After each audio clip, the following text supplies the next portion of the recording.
Welcome to Spiritual Rockstar Podcast, where world-changing spiritual entrepreneurs come to deeply awaken the power within to bring forth their greatest purpose, to create massive awakened impact for millions of souls around the planet, while enjoying being in tune with all life and real wealth in all aspects of their lives. I'm your host, Daniel John Hanneman.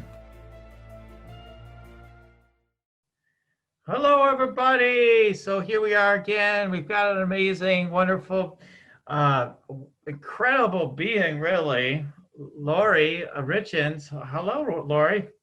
Hey, Daniel, so good to be with you today. I just want everybody, you'll notice, but she's really, really connected.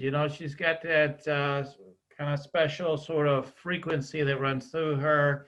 And without, maybe we'll talk more about it later if I do a little scanning with her later on, right? So she's got a lot of incredible presence and power and energy, and you definitely want to hear about. I hope you'll share some of your a little bit more of your background, because I think it's so powerful for people to hear about. You don't want to miss about her background. And today we're talking about something so vital, which is around the overall topic of family and entrepreneurship, and really fortifying our families during the times of turmoil that inevitably can come up over the years of being in a family, right? So let's talk about that today. And also the political aspect, right? Where you have people on different sides in a family on the political spectrum, which is actually very typical. So let me introduce you to this up and coming spiritual rock star here, Lorrie Richins. Lorrie Richins is a personal and family empowerment coach, energy healing facilitator, body language advisor, and certified emotion code practitioner. She has spent a lifetime seeking understanding and wisdom regarding the purpose of pain and suffering in our lives. So that's a great one, right? What the heck is that all about? So we get into that. Having successfully overcome past physical and emotional trauma, Lorrie now empowers others to do the same. Her business, Whole Family Mentoring, focuses on helping families heal and feel whole again. She shares positive family messages during the Family First segment each week on Allison H. Larsen Spotlight radio show, and is the up-and-coming author of the book entitled Fortify, 10 strategies to strengthen your family and live a meaningful life. Lorrie considers her marriage of 35 years and being a mother of 7 children her greatest joy and accomplishment. Oh my God, there's nothing better. I mean, I've got 2 of my own, and I've got my stepdaughter and now a grandchild, and it is so amazing. It is so amazing. Family is a treasure is that cannot be matched by anything else in life, really. So, other than maybe Source itself, right? So, so anyway, just so glad to have you here, Lorrie. I know you just took some time as a family, just to speak real briefly, you just took some time as a family, it sounded like, or you took some time to recharge or, to do some things. So that's important, isn't it? To just take those breaks to get away and from the usual thing. I would say that's probably one of our keys is to make sure we get that time to recenter ourselves. So that's beautiful. Yeah, I just actually flew down to Florida and Alabama to spend some time with one of my daughters and her husband and children there. And my other daughter flew in from Idaho. And what's important as parents to understand is that regardless of how old our children are, there's security and there's peace that they can have when we step into their world and we get to assess and see where they might need some extra support, see where they might need some, added guidance or wisdom or just being present. And our job as parents never really ends. And so it was wonderful to go and to be present for her and to also come back home. And I had been mentioning, I know your podcast focuses on entrepreneurs and a bit as well. And my husband owns his own firm, his own accounting firm, and he paid a price for taking a week off and flying down there, and now he's doing a lot of catch-up work. But there's a saying that you'll do a lot more catch-up work with your children if you don't pay attention to them today. So it's very important that we keep that priority in order. Yeah, it is so vital. And I think, so many of us have grown up in families where things weren't, maybe the most nurturing or optimal. And we've been, feel like we've been neglected, or maybe we've been abused or what have you. And, I mean, for some of us, we have very strong, stories that everybody would just be, oh my God, I can't believe. And then, all the way to maybe more like ones that don't sound as dramatic, but just what happens in a family has a lot to do with how we develop. And I feel like the way we are as parents has a lot to do with our overall evolution, and so many other things, right? So we can kind of touch on all those things. Hopefully today is a big subject today. So, but like, I don't have a massive, to me, it's dramatic. Okay. All my wounds are dramatic, right? So I could be like, wow, it's a big one. But I mean, on the surface, really, they're not. They were experienced as huge things, right? It doesn't matter. That kid killed my plant when I was 10 years old and in the school, and it was like the deaths for me. It felt like, like my entire world was taken from me, right? I mean, like, it's sort of like that. Some of these old traumas of mine was really literally like that. Or in family, like I remember my grandma laughing when I had to pay a 75-cent fine for a book, and I was crying about it. I was crying. I was like, oh, I had to pay 75 cents. It was late or whatever it was. That's a fine. And she just laughed. She was, 75 cents fine. And I'm like, why? How could you be so insensitive? I mean, and I loved her. I loved her so much. So, but like these little things sometimes really stick with you. And then, but you have a story that could be, I don't know if it's been made into. I think you might have, put it. You should put it into a book and a movie, maybe. Like, you had some tremendous background. I'd love for you to talk a little bit about your background with how you got into doing all this. I think really, some of your experiences growing up with family and all that, and how what led you into what you do. Because I know, like, the wounds I've had from family are in part why I do what I do. The wounding I had, the feeling of like no one's paying attention to me, you're not listening to me, or whatever. And so our wounds inform our purpose, right? So tell us about yourself. Yeah, that's such a good point. So I grew up in a very broken background. And, when you're growing up in certain settings and it's all you think it's normal. Not only do you think it's normal, you feel like it's acceptable. So, because you don't really have anything to compare it to. And so when that ends up happening and we have the wounds and the damage that's been done, and then you realize what an unjust circumstance you were born into, or what challenges you really were faced with, it can create a lot of confusion. It can create bitterness. It can create detachment. And when we're young, we take everything so literally, like what you were talking about, as far as, the 75 cents, because we don't have the mental capacity, the faculties to make judgments on whether something's a crisis or an inconvenience. And so a lot of times as adults, then, we still have that younger mentality that we carry into our adulthood, and we don't cope very well in life because we weren't really groomed to understand how to manage our world.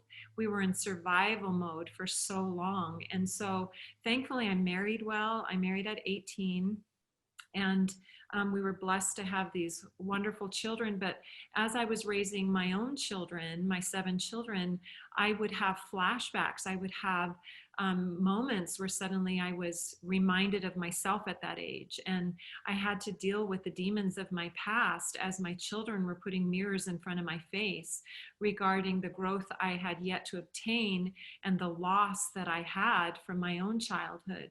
So you can get triggered when you become a parent.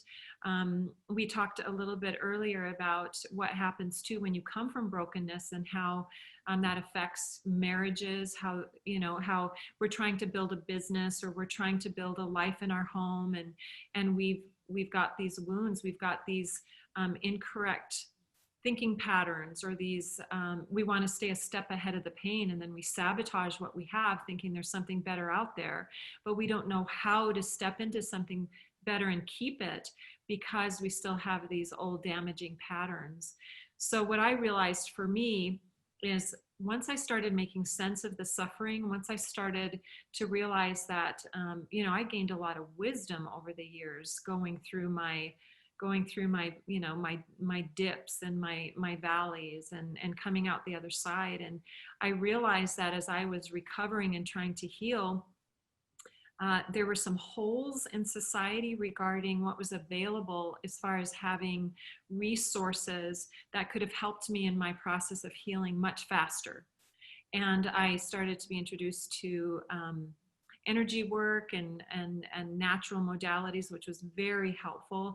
And traditional medicine, I had a big setback there because sometimes traditional medicine doesn't address the whole body, and my physical health was failing, and so much of it was attached to trauma.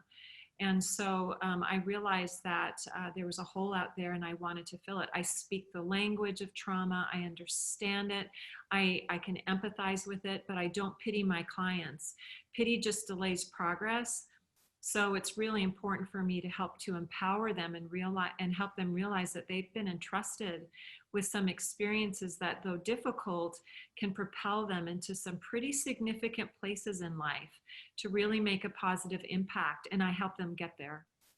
Yeah, yeah, and I mean, again, the thing is if we get into some, again, I know it's a big story, but we get into some more of the details of your story. I don't want to try to tell it for you, and do that. So I want you to share about it. But I think if you can share with people, because I've gotten to know you a little bit over these last however many months, a little bit, and my experience of you is that you are experiencing, we all have our issues, right? But you experiencing really this tremendous wholeness, within your life and within your family.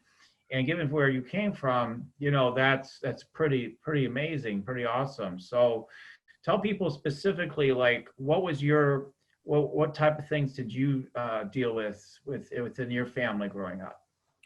So not only was there a lot of fracturing, so my mom was married 3 times. There were some other relationships in there as well that certainly had negative impacts on me, but she didn't marry my father. And the name that was put on my birth certificate was actually the person with whom she was currently married.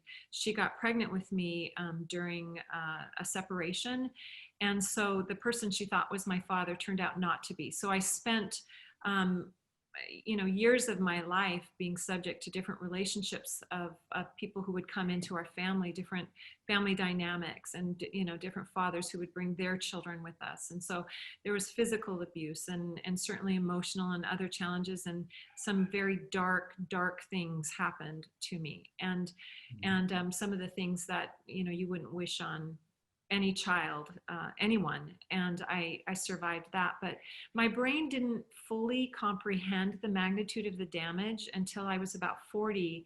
And that's when my brain started to release things that I had completely suppressed, things that were so evil and so dark that I just couldn't. I couldn't live knowing what had happened and be sustained through that. So my brain did what it needed to do. It just shut it out. So it will release when you're ready to cope. And so for me, it was around age 40, but the accumulation of all of that trauma coming and me suddenly have to relive it as if it was happening in the present, it took a tragic turn with my health, and my marriage suffered, and it just was very overwhelming to my system. So I actually set a date to take my own life, and my husband had no idea, and my children had no idea, and thankfully that date came and went. But for those of you who are listening that come from trauma, there's an important principle that we need to take into account, because there are so many people who are taking their lives. And for me, most people didn't know the level of suffering I was in, not even my husband. And I remember coming to a point where I thought, I can suffer this long. I can bear this pain until this date, but I need to know at that period of time, it's over. I need to know that I am no longer going to be in pain once that day comes. And then you manage to breathe a little longer. You manage to just cope a bit, some more days. And thankfully that day came and went, and I just kept breathing. And now I help other people who get in those dire situations. But there are some people who set that date and they can't imagine it getting better. And so they take their life. And so I've become a resource to help people to know that there really is hope out there. There are people who speak the language, who will understand your plight. And I just had a couple, a married couple that I was working with as a client right before you. And I just love this couple. I've been working with them for a bit. And the wife recently told me, we had just had this really cool breakthrough during our session time. And she said, I really have to commend you. She said, my husband and I have actually gone to this other therapist, and he finally just kind of put his head down and shook his head, and he was just feeling hopeless, like there was no way that they were going to make progress. And she said, you stay in it, like you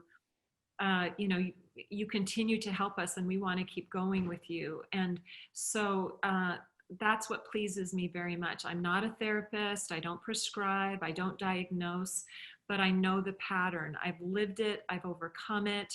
And I wish I had somebody hanging in there with me. Eventually, I got people who were able to give me some good tools, but people need to know that they're valuable, they're worthy of your time, they're worthy of your energy, they're worthy of the knowledge that you have, and that you need to, that there are people out there who will invest in them. They invest in me financially, but I invest in them emotionally, physically. I'm all over it. And we want to get them, whatever it takes to get them to higher ground. Right, right. I mean, and if you don't want to, share specifics about your background, I mean, that's okay, of course. But I just want to point out, I mean, you've experienced all kinds of abuse, all kinds of neglect, all kinds of like incredible things. Like I say, you could probably put it into a movie, really. I mean, and the triumph of it too, of how you've moved through that. And I know, like, I can even see it in your energy right now, how emotional it is still to this day. You are what a lot of people would say you're a survivor, right? So, and you really very much are in that sense, absolutely. And what I love is that you've taken that and all that energy you feel around that, and you've let it catapult yourself into something amazing, something amazing opening up inside of you. And now you're serving others to help them with that. And so in that sense, I guess, your specifics of the story may not entirely matter today, but I just want to let people know, I mean, we're talking about the kind of the most serious types of things you could think of. And that would destroy a child. yeah, That a child would not often survive. Right, right. So just to establish, Lorrie understands whatever your background is, she is going to be able to, relate with it not only from the textbook, kind of like some people are a little bit more from that place, and she's actually lived so many things. So just wanted to share that so people get that you really get it on a very, very deep level, an intimate level, all kinds of scenarios, all kinds of different things. With that being said, Lorrie, I mean, again, I still do want to point out that because we are, I don't know, I don't know if we've talked a lot about this, but I know there's something to, I'll just say this, I'll just put it this way for today. I know there's something to past lives, right? This idea of past lives. So when I say something like, well, when that 75-cent thing happened, whatever the thing is that I would share, like, no, that brought up so much energy for me, and I got so upset. And, it's like the way we're being responded, and I'm sure it's happening with my kids. Like, I've done things that probably stay in their mind forever, right? And I didn't mean anything by it, but it's just because of our own path, even coming into this world. Like, we have a record already, like we have these things inside us, and we have those things to deal with. So our family, no matter what family we came from, no matter how huge it was or how minor it might seem to other people, I think we get the idea that in our wounds from our family that, again, that this whole thing that we talk about, I'm not worthy, I'm not lovable, I'm different, no one understands me. Those are some of the common ones. What are some of the other things you notice from people that, first of all, come from those, wounded places from their family? Like, what are some of the common sort of issues they have? What kind of things show up for them in terms of how especially how they feel? Yeah, so I'd actually like to share one personal experience, a memory that gets, that's emblazoned in my mind. We all have moments where we can look back at specific moments in time, right, that really did something to us.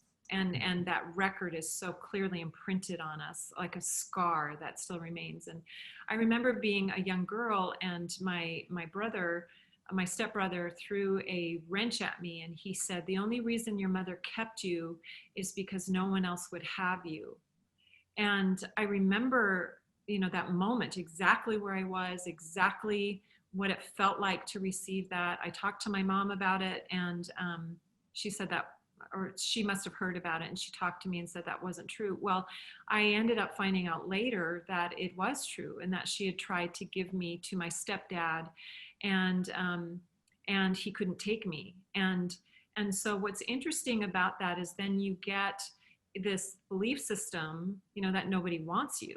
And Mhm. and so sure enough, in my later years, when I was healing and when I was new insight was being gained, my mom eventually rejected me. And then I did eventually find my dad, and I didn't, I searched for over 20 years to find my father. He didn't know I existed. I didn't have a name. A miracle happened, and ancestry DNA actually matched us. And I had this glorious year and a half with him.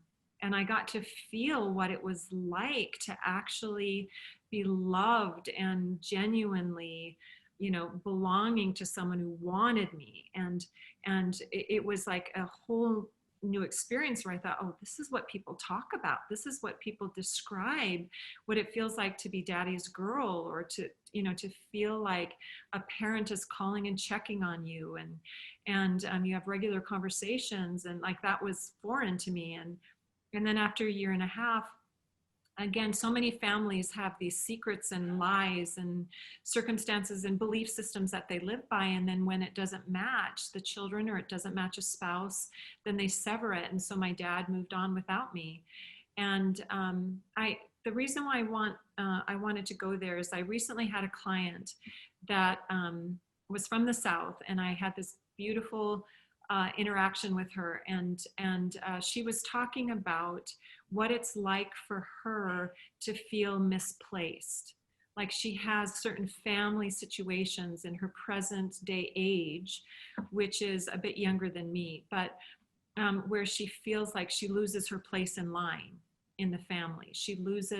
I wanted her to describe, well, what is it that you are feeling? What's your main problem? What's the natural consequence?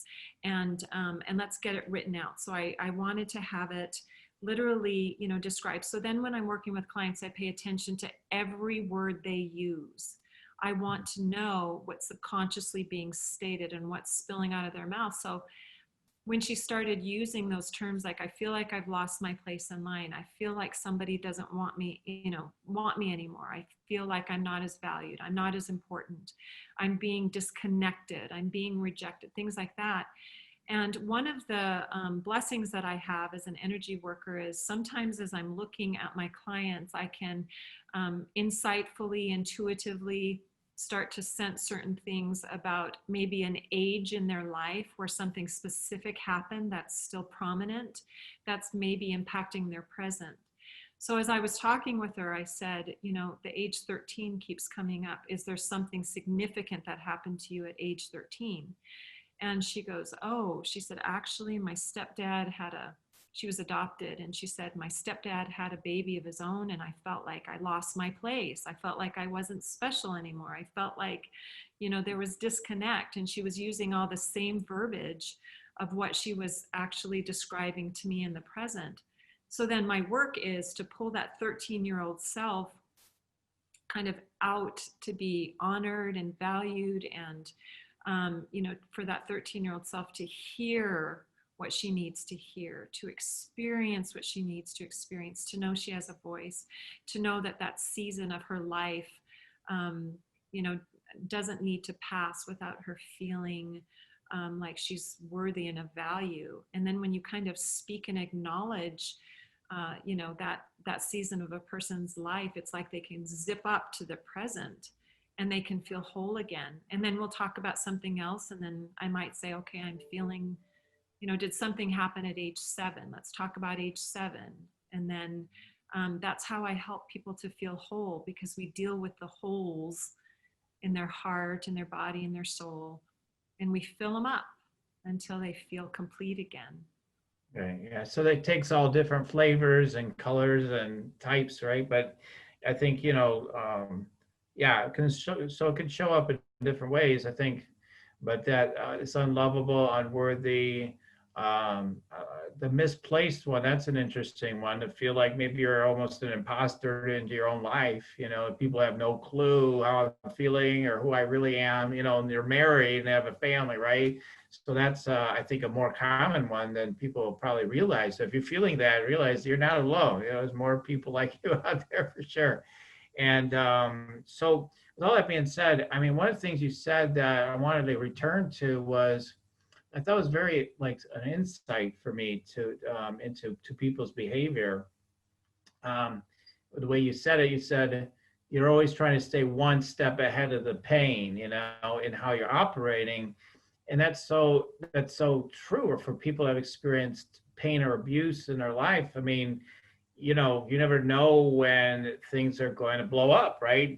When dad's gonna, come after you again, or whatever the case is. It could be mom or whatever, but like, you never know when it's going to happen, when the next round's going to happen, and so you're constantly trying to stay in charge and control the situation and everything, because trying to be the good enough or whatever it is, but you're trying to manage and control things all the time, because you never know when something's going to go wrong, or when they're going to leave you, or there's so many, a whole litany of fears. And I think, that is a really insightful thing, is for people, I'm sure you help people with so well, is to be aware of these patterns. Are you just doing it because even though you don't have a reason really to feel that way now, right? I mean, you feel the way you feel because for a reason, but like, you don't have a reason to feel that way now, but probably, in many cases. So, that you have to just watch the pattern, right? Like, are you just trying to act that way to try to cut it off at the past so that you don't have to deal with something? You don't have to deal with what you think is the pain that's about to come. I thought that was a very insightful thing that you shared. Well, too, again, looking back, when we're trying to stay a step ahead of the pain, we are lacking courage to face the present, because we don't know how to do it. Like, we don't know how to handle the present. And especially if we've reverted back to a season, a period, an age in our life where we're being triggered, right? Where it's like we're being wormholed back emotionally to a previous time where we simply didn't have the experience, the wisdom, the knowledge to know how to handle life. When you're 13 years old and you're being displaced, and then that familiar feeling comes when you're 45, say, you're kind of functioning through the eyes of a 13-year-old.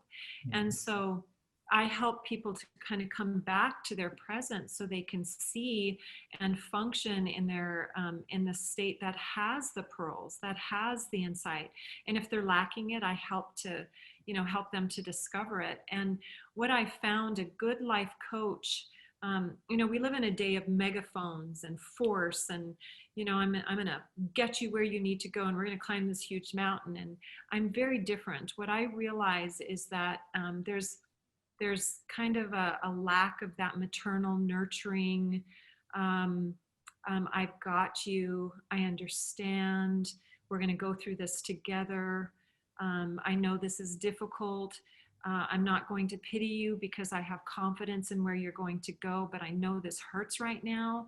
And so when they hear that woman, that female voice of confidence and encouragement and acknowledgement. And when you've got, somebody, that feminine energy stepping into their world and loving them through the pain and assuring them that they're going to be just fine.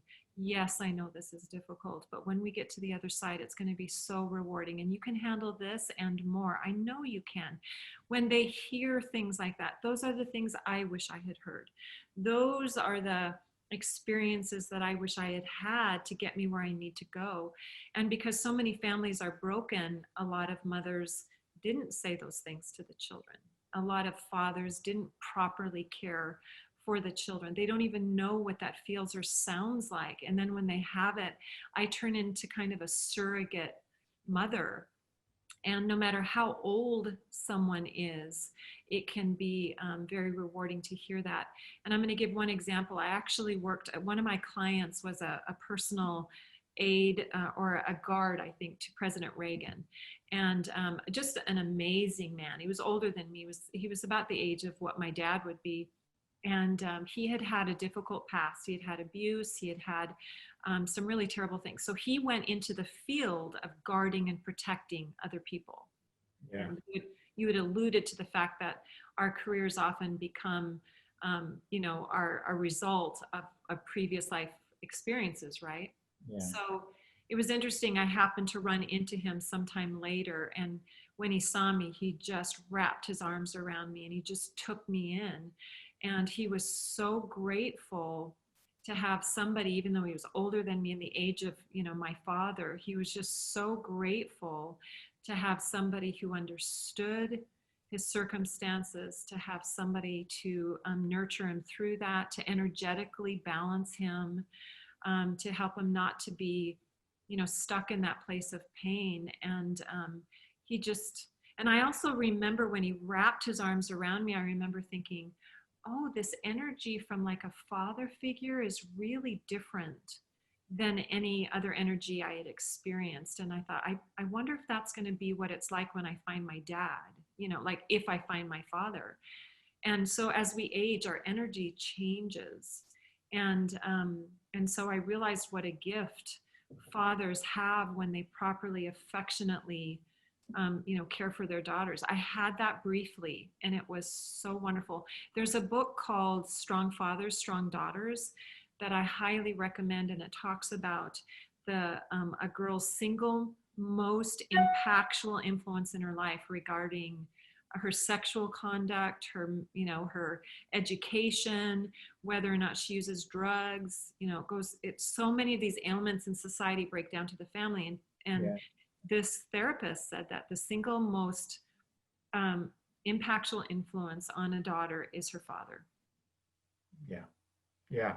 I mean, and I have two of my own, and I have my stepdaughter, and then I think about my niece who didn't have a father growing up, or even now, and their father kind of rejected her in a way, didn't really want to. I talked like he wanted to spend time, then wouldn't, and it's heart wrenching to see the effects of the father not being in the family for girls and boys, and it's equally devastating. I mean, that this has happened. All the reasons for what all the different reasons why it happened. We could do a whole nother show on that, but that this happens. I think that's why it's so important to spend time today talking about how to handle the challenges that happen in turmoil in families in the present too. We've got our own wounding and all that's informing sort of how we're showing up now for sure.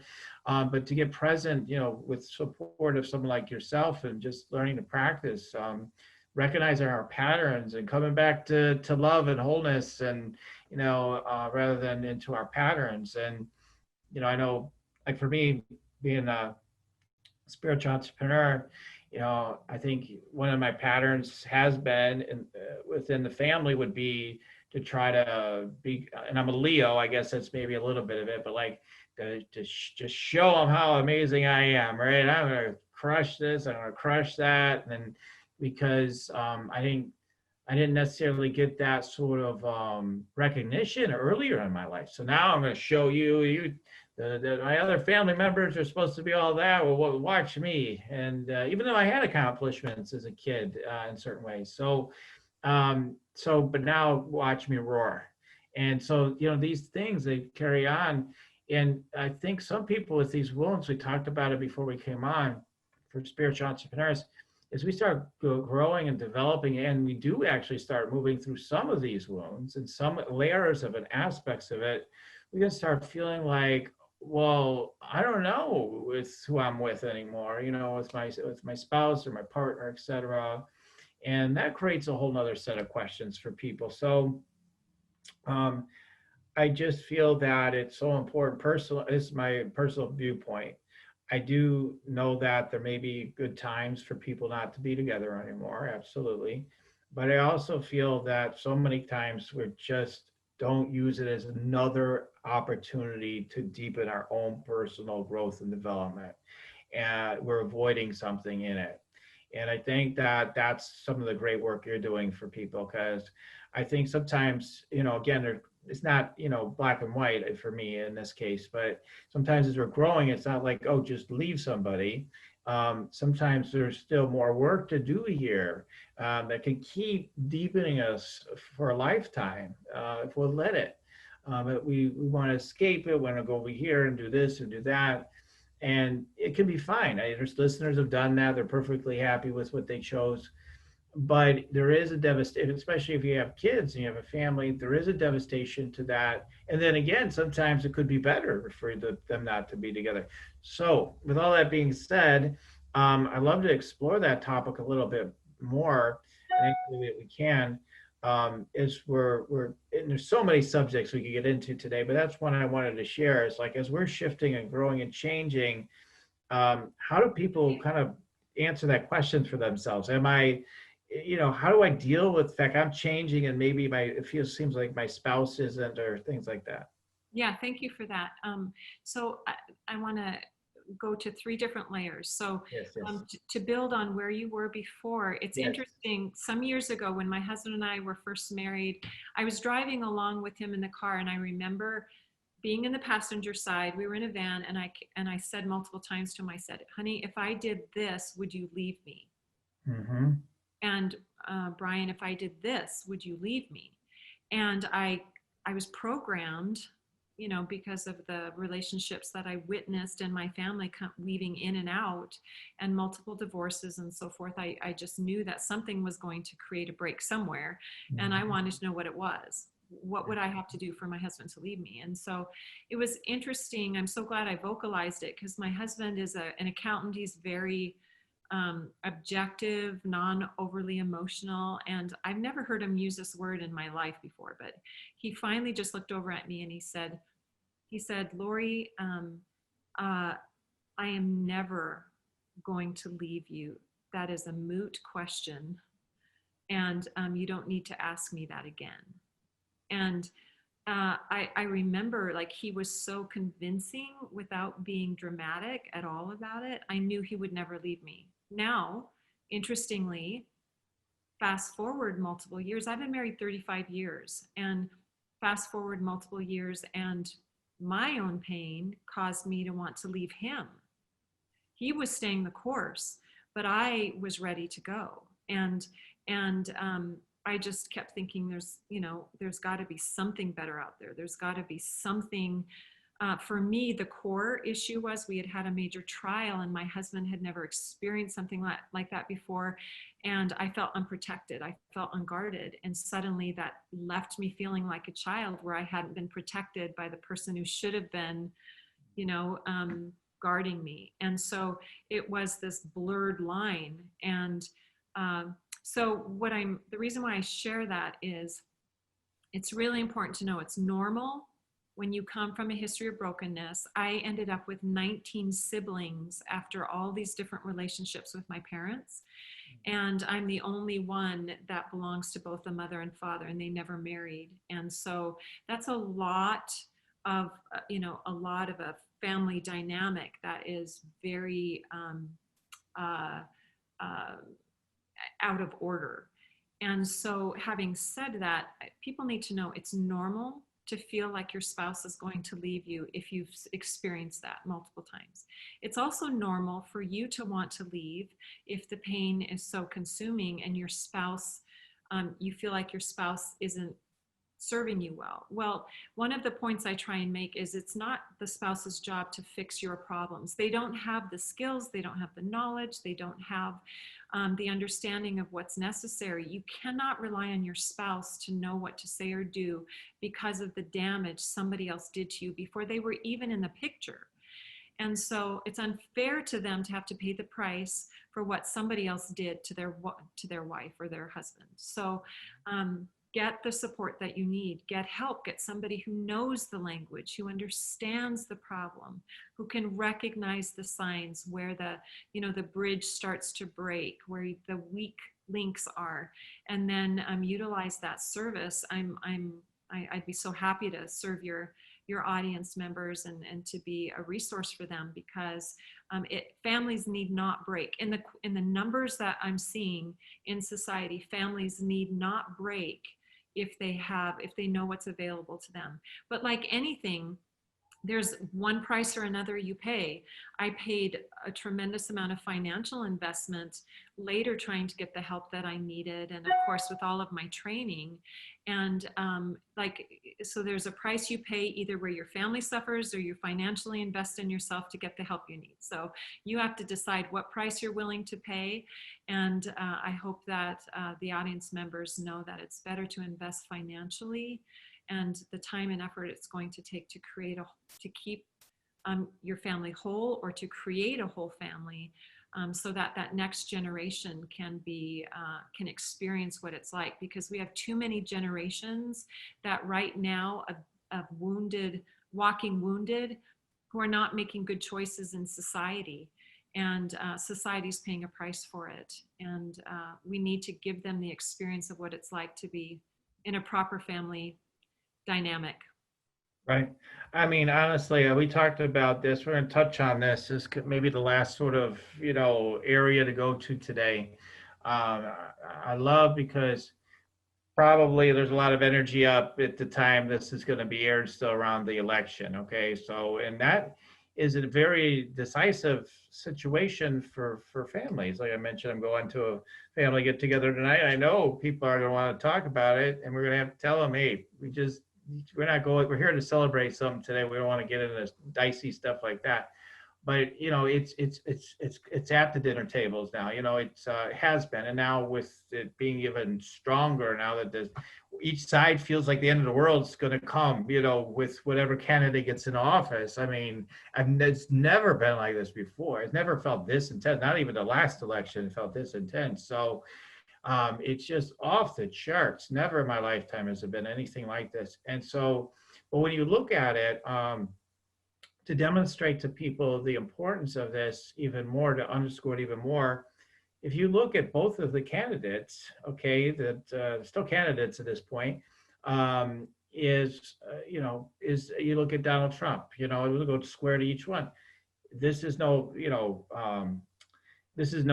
slight against either candidate. You go to Donald Trump. He comes from neglect and abuse, bottom line. We all know that. It's universally known. It's not a secret. It's not some made up story or political hack story or something. Like, it's just the truth. We know that, okay? He may experience a lot of other good things in the family, but he came from abuse as well. So we know that. We know that his father had a huge influence on his life. We can just feel it. We can sense it. We know the truth when we see and feel it. We know also that another candidate, if anybody knows anything about their family, he comes from a wild family of energy. There's a lineage of deception, lies, corruption. The truth is, it can be found if people just look for this truth. And again, I'm just here to talk truth. I'm not, again, I'm apolitical when it comes to being online. I'm not here to take sides. It's not the solution to me to be doing that for me with my work. So the point is if they hadn't experienced sort of issues they have, we wouldn't have two candidates most people think at some level, like neither one are really the best for me. Our whole people and these great people that lead our country on every single level. We might see virtues in both, right? But that we see, wow, look at that. But like that same unwholeness is the informs the way they are, and their energy informs in part, on top of many other dynamics, how people are responding to it, that responds directly to their wounds from childhood in every single case. So every person that's for Biden has some childhood wound that's informing their opinions politically, including the political guy. Same thing with Trump. Well, Trump's like the dad I never had. He's strong and he actually sounds like he's for me. Finally, a dad that's present, right? So, or maybe not. I'm just saying, like different people in different situations. So it gets very volatile. So when people wonder why it's so volatile, there's so much juice in it, so many levels, right? On how things are going to happen in our lives, in the world, but then on just even the primal, the deeper emotional layers and levels, there's so much. And my point is it's a huge opportunity to see ourselves again as a one human family, right? For us to embrace each other, to make a whole family here on earth, and translate that as well into our individual families. So yeah, I mean, I don't know if I have exactly a question. I just want to talk about this with you, and because I guess the question I was going to bring this to, and I always layer things up, like you mentioned before, but like, how can people stay conscious? It's so hard, it seems like, even for myself at times, for sure. There are times it's just so triggering sometimes, even the most awake of us. So how can we not be so triggered by these things within especially when it show up in our families around this political stuff during this time? Do you have any tips or things to share with us? Yeah, so I was actually a candidate for state representative a couple of years ago myself, so I'm familiar with the political world, and I want to share one of the reasons why I'm such an advocate of families. And so one day during this campaign season that I was in, I was having a quiet moment in my home, and I was very still, and I was actually resting, and I had this very distinct, what I call like a spiritual download. And sometimes you just need to be really still. Some people get insight in the shower, some people do it in meditation. For me, I was just very quiet and still in that moment, and these are the words that came to my mind. And it said, the family is the greatest governing body on the earth. And in my mind, I was given this understanding, this image, this clarity that when a child is born into a family, that family is the first influence that helps to set that child's ideals, the standards by which that child will likely live by, the language it hears, the conduct, the behavior, the example. And then, of course, that child leaves the home and then impacts your local community and then your state, and then higher into higher places, and ultimately you're on a national level if it becomes involved on that level. But everything begins in the nucleus of the home. And so I realized, and I can say this now as well, whoever gets in the White House, really the most impactful force that we have in the United States is what happens in the home. And we have a responsibility to create sound principles within the home, and then have those children do the best that they can, then with you continuing to support and enforce and give them what they need as they fly on their own. But one thing that is very critical, I guess, for us to recognize is, especially for women, like women are having a big movement in society right now. Their voice is really being heard. And I spent most of my years raising my children, and now I have the freedom to be doing other things. And we women like me entering the business world later, I remember telling my son, who's like 22 now, I said, I feel like I'm so far behind, like technologically, and just being aware of all the things that businesses require. And he said, Mom, because you were a mother, for all of those years. You're so far ahead. And when my son said that to me, basically what he was pointing out is that what all those things that I learned during those years focusing as a mother gave me some advancements that I need to recognize that now is really helping me in my business. And it's really helping me to accomplish what I need to accomplish. So we must take heart that whatever happens in our government, we still can make such a positive impact in the world by the children that we send out of our home or the type of people we become individually. And there's a grace that we can still embrace, and there's a dignity that we can still present to the world. And we can first start with our immediate sphere of influence and then work our way out. And for me, my focus is on getting those families strong, helping them to gain the wisdom that they need in order to properly counsel each other, to be embracing. You know, when my dad rejected me, that was a blow. That was a serious heartache. And I remember literally detaching myself emotionally, saying, I can't love my dad anymore, because if I love him, I'm going to hurt. This is going to really continue to hurt. So I shut off my emotion towards him. And the Lord, it took a bit of time. I'm a person of faith, and the Lord needed me to be distracted. And finally, he gave me this counsel. He said, Lorrie, I need you to still love your father, even if it hurts. And then he showed me that when society stops loving each other to either protect themselves or to be dominant or whatever it happens to be, when they stop loving each other, that is when, you know, hate takes over the hearts of men and war ensues and all of that. And basically I was shown, Lorrie, you have no other choice. You must love, or this is the consequence.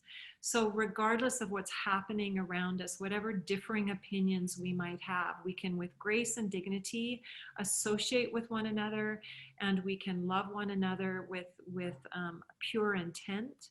And we can counter all of this animosity that's taking over, because it's not about who wins on the outside. It's about creating a win-win on the inside. And we can do that. And specifically starting in the home. The home is the perfect practice ground for patience and forgiveness and tolerance and all the qualities that make life worth living. Yeah, absolutely. Hallelujah. And I mean, there are like, I think about, for the purposes of this broadcast, I'll just say, like, one of my family members has, like, here in the home, has, you know, some differing views from my views in the world, and maybe even politically and whatnot. So we have conversations about, but at the end, it's all love. It doesn't. It's like, okay, well, I think you're kind of off there, and the other one thinks, you're kind of off there, or whatever. But at the end of the conversation, there's still nothing but love, and I think that's what people have to remember, because that's actually the truth of our being. At the end, there's nothing but love. Okay, all this other stuff is just like a spin ride almost. It's kind of how I look at it. Like, oh, we're spinning this way, we're spinning that way, whatever it is, even if it's dangerous, horrible things. I mean, like we've talked about, like you with, you know, you've dealt with so many things in your life, but at the end of the spin, there's nothing but love. And There it's has true. to be. There has to be. The alternative is devastating. And there's so many wounded, hurt people out there, and their hearts turn cold, their minds become closed, and pain is the price you pay for love. And we have to cope. We need society to better manage the fact that life has pain. There is sense in suffering. It makes us better if we choose. It makes us more compassionate. It helps us to be more empathetic one with another. And you remove pain, and you remove the gift of insight that only pain can give. So, you know, we need to be willing, we need to be comfortable with being uncomfortable. Yeah. And we can do it. We have the capacity to handle hardship and more. And if we're being tested, what a wonderful feeling it is when we win, when we prevail, and we prove what mankind can accomplish, even in the midst of difficulty in life. And yeah, so having come from my background, I like to say the further back the arrow is pulled, the further the arrow flies. So, if you've had hardship, if you've had difficulty, then you've been given the perfect setting to propel you into powerful positions. And so use it for good. Use your voice for good. And, do what you can to strengthen society. They say the family is the fabric of society, and we want a fabric not filled with holes. Absolutely, absolutely. Well, looks like we need to start wrapping things up for today. I'd love to talk for hours here, but we need to start wrapping up. You have wonderful, yeah, really some generous things here to share. So would you like to tell them about your free gift? Yeah, great. So, those who've listened, I think they'll find chapter 8 of my book particularly meaningful.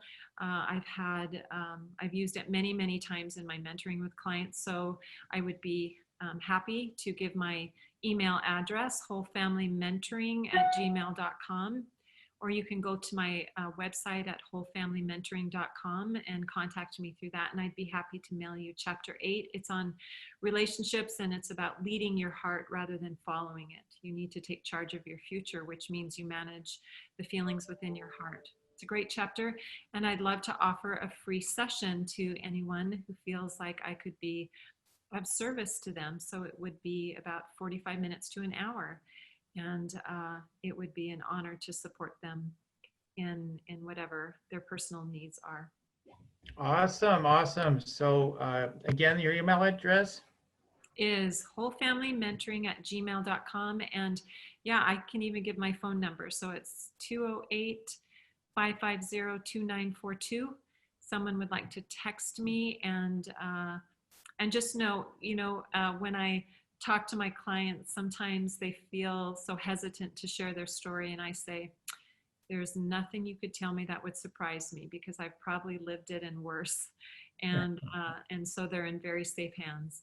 Yeah, exactly. And that's why I kept impressing upon people that there's nothing you can say that's going to probably shock you, at all. So you it will not, and you understand basically where they're coming from. So with all that being said, I just want to begin to again wrap up the show a little bit here and just take a moment. I know I've done some energy scanning with you before, but just to take a moment to tune in and just share a couple things with you. Are you open to that right now, Lorrie? Of course. Okay, wonderful. So I just wanted to share sort of what I was saying before. It's just you have just I think people will, you have many dimensions to your being.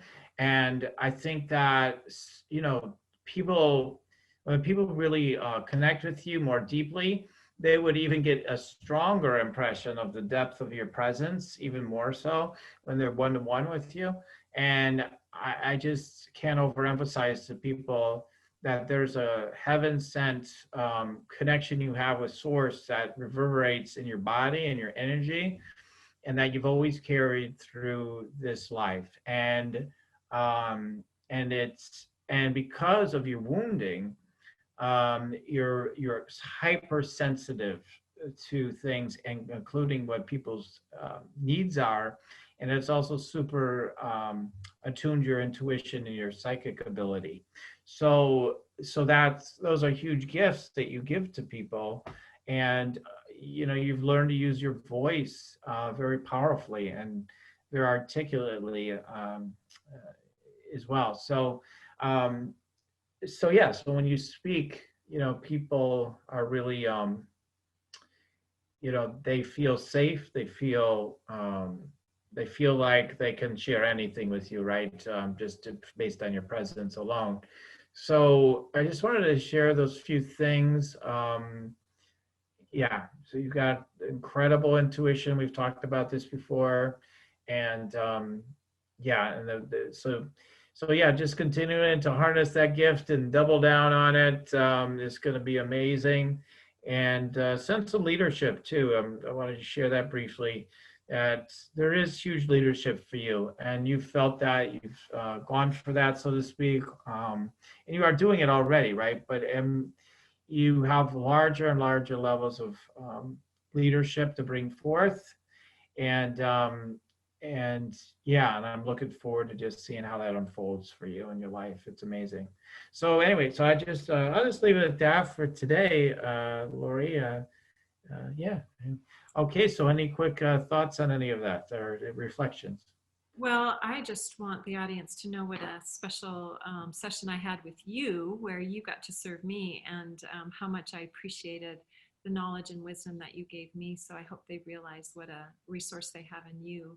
And thank you for the support. And thank you for giving me a platform, again, to share the message that if, if there are families out there who are struggling, and they just don't know where to turn, or if they've tried other resources that haven't been helpful, that there are still things available that can get them to bigger and better places, and to not lose hope, and to know that the Lord really is just raising up a lot of different people with a variety of gifts to help compensate for the season in which we're all living, and to just keep searching. And I hope to be one of them for them if I'm a match. So Absolutely, absolutely. And Lorrie, I think it's accurate to say you're very connected with the Lord, and with some people call it source and what have you, but like with the Lord. And but you can support people who are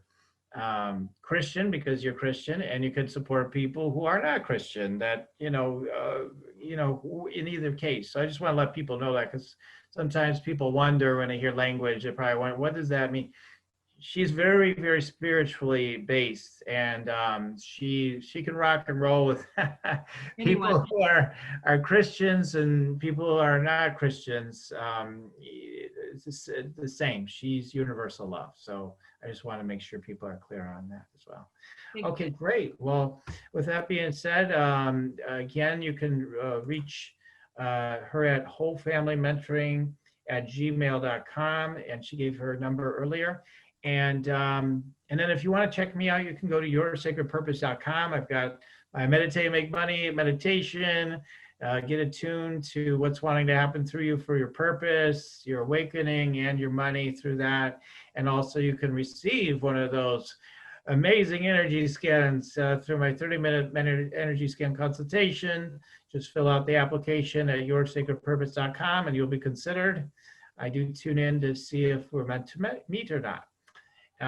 So any very last thoughts, Laura, before we wrap up today? Yes, I believe that you call it source. I believe I'll just call him the Lord. I believe the Lord is the great orchestrator of our lives.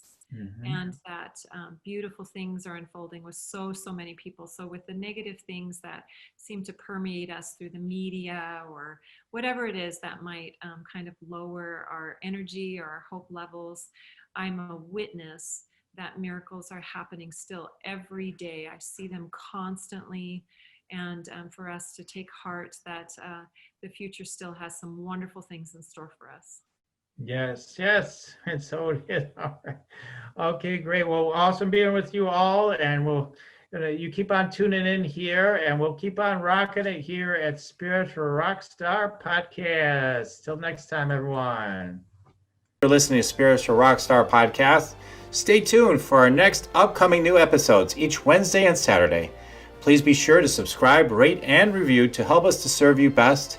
As a reminder, you can get your free Meditate and Make Money meditation at www.yoursacredpurpose.com to rock your sacred purpose. Goodbye for now, everybody.